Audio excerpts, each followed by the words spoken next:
Quand par malchance, tu perds ton procès, le juge te refuse le statut de réfugié aux États-Unis, moi je te suggère de faire recours.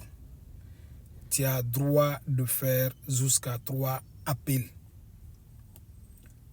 Vous savez, je comprends, pour beaucoup de personnes, dès que tu perds, tu n'as plus d'espoir.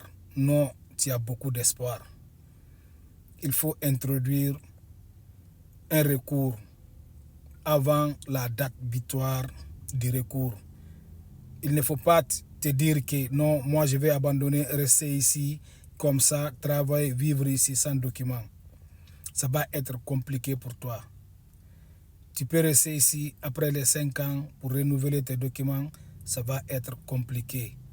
Tu peux changer de statut, te marier, tu peux avoir le green card, mais le problème c'est où?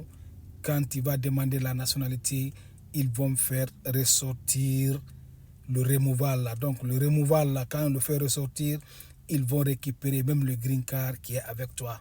Donc la meilleure solution, si tu perds ton caisse, il faut faire un recours. Je sais que c'est pas facile parce que beaucoup d'entre vous me disent que leur avocat leur demande beaucoup d'argent. Je sais que c'est pas facile, mais vous n'avez pas le choix. Si tu sais que c'est ton avocat qui n'a pas bien défendu ton caisse, ou bien tu avais fait des erreurs là-bas, il suffit juste de les améliorer. Il faut changer d'avocat aussi. Une autre personne peut prendre ton caisse, il va faire appel, tu vas augmenter des nouveaux arguments. Si tu veux contester la décision d'un juge, il faut que tu amènes des preuves. S'il y a erreur là-bas, tu dois leur faire savoir qu'ils ont commis une erreur de t'avoir refusé la demande d'asile ici.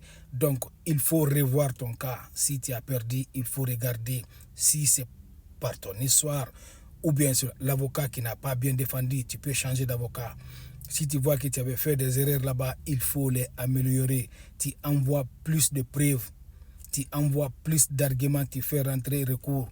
La chance que tu as, quand tu fais rentrer le recours là, quand on met pending, par exemple, tu as perdu ton caisse, tu as envoyé un recours, ils ont accepté le recours, ils vont faire pending.